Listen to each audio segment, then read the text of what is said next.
मित्र नहीं। अब तो पैसा पास में तो लो यार कमाओ घूम लो, पैसा नहीं है तो कोई कमाओ नहीं। सुबह से शाम तक आप दोस्त को तमाम बना सकते हो, लेकिन आपको एक सच्चा मित्र नहीं मिलेगा, नहीं मिलेगा। और लोगों, दोस्त में और मित्र में बहुत अंतर होता है। अंतर होता है। मित्रता कृष्ण और सुदामा की है। दोस्त और मित्र में बहुत अंतर है। दोस्त तो सुबह से शाम तक बताऊं 50 बना ले, लेकिन उनमें एक सच्चा मित्र नहीं मिलेगा परिचित वाला। और दोस्त बनाए में ज्यादा खर्चा है, दोस्त बनाए में कोई ज्यादा खर्चा थोड़ी है। नहीं, एक 700 रुपया वाली अंग्रेजी की बोतल लाओ, टेबल लगाओ, नमकीन लगाओ, देखो तुम्हें 4, 5, 10 मिनट से तुरंत नमस्ते करी दोस्त बन जाइए तुम्हारी। लेकिन सच्चा मित्र नहीं मिलेगा लोगों को ढूंढने से। पानी गर्म चलेगा या ठंडा, तो हम तो सोच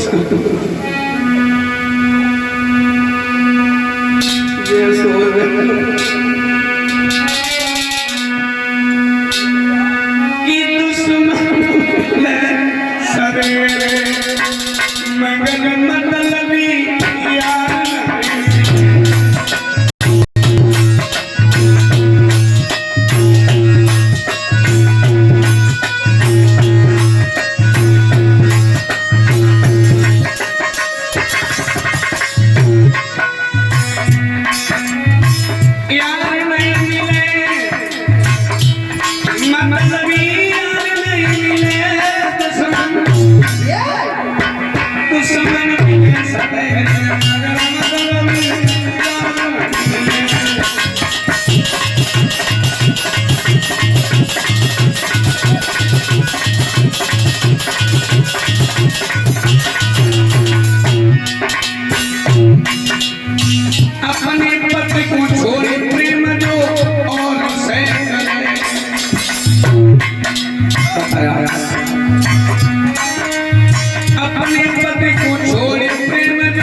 See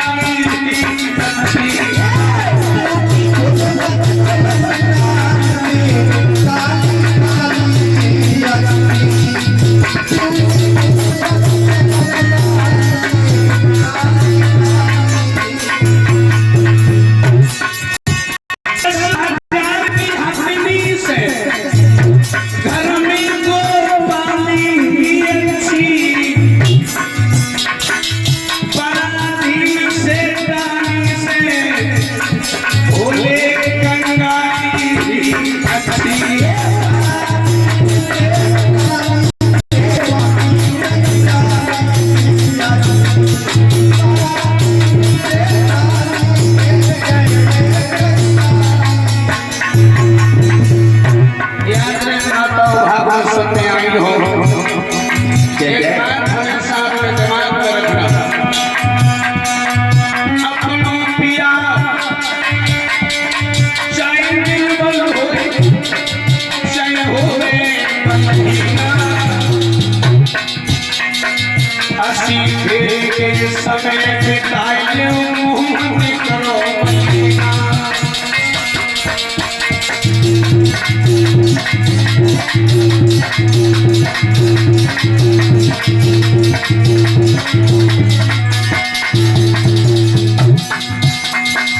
जो पति तन मन धन से करती पति की सेवा, अंत समय में कुंठ गुरिया में पावे सुंदर मेवा।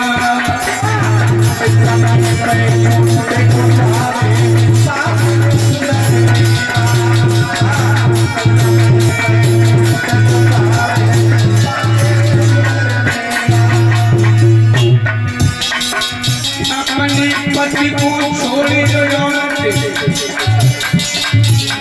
संग सोती है, बद हुई एक विधवा बाला पत्नी दीन भरी होती है।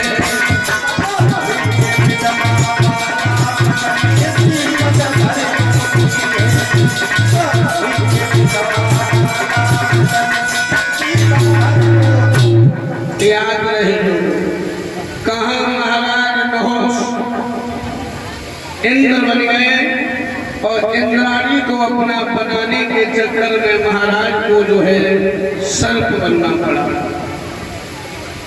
लेकिन मैं नौजवानों से एक बात कहना चाहता हूँ, भाइयों से एक बात हमेशा हमारी याद रखना, प्रीति करो मर्द से और नारी से प्रीति करना, और अपनी ना होती बिनाई कौन करना।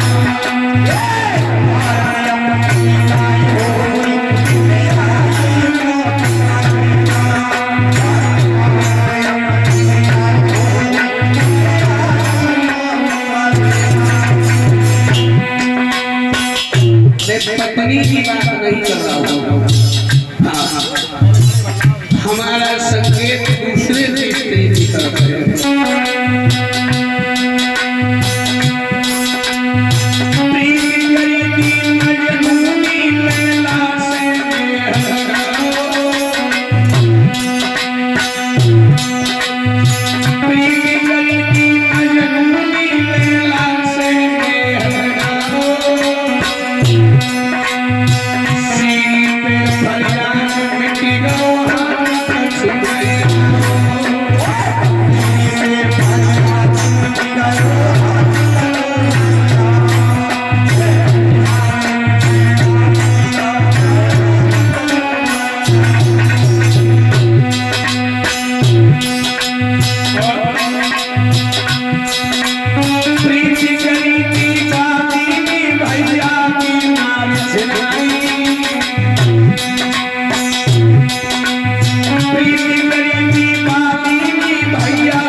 में सर्प बन गई।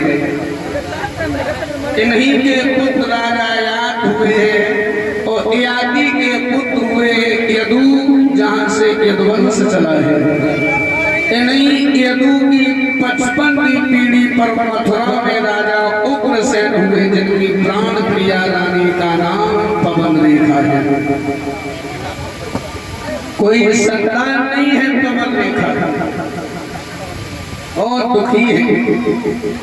और अति गुणी सो निर्धनी, अति सुंदर सो बांझ। विद्वान को पैसे से कोई मतलब नहीं होता है। जो विद्वान होता है उसे पैसे से कोई मतलब नहीं है। और सुंदर स्त्री बांझ हुआ करती है, याद रहे। लेकिन राजा रानी में आपस में कोई कलेश नहीं है, दोनों बड़े प्रेम से रह रहे हैं। महारानी प्रातः काल उठने के बाद महाराज के चरण स्पर्श करती है, उनकी आरती करती है, भगवान समझ करके राजा की पूजा करती है। कौन? पवन रेखा। दुख है संतान न होने का, लेकिन आपस में लोगों कोई मतभेद नहीं है, दोनों बड़े प्रेम से रह रहे हैं। पांडाल में भी हमारी माताएं भागवत सुनने आई है। विद्वानों ने स्त्री को घर की लक्ष्मी बताया है लोगों को। चाहे तो घर को आबाद कर सकती है, चाहे तो घर को बर्बाद कर सकती है। एक लाइन ऋषि ने गाई है, नारी जो करे सो करे छोड़े,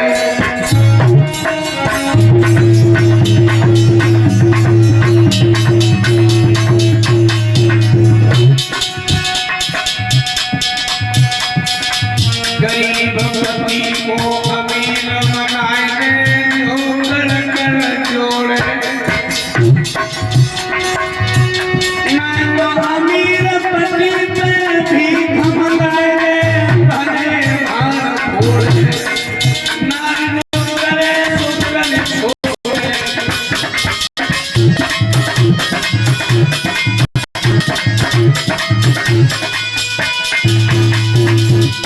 आप ही सीता हो, आप ही सावित्री हो, आप ही अनसुईया हो, आप ही दुर्गा हो, आप ही सरस्वती हो, आप ही लक्ष्मी हो।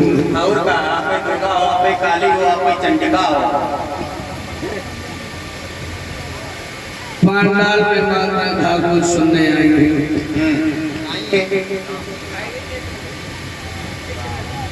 ऐसी कितनी हमारी माताएं बहनें बैठी हैं, जो सुबह उठने के बाद सबसे पहले हाथ उनका उनके पति के पैरों पर जाता है। कितनी ऐसी हमें माताएं बहनें बैठी हैं, जो प्रातः काल यानी सुबह उठने के बाद में सबसे पहले पति के चरण स्पर्श करती है। कितनी मैया बैठी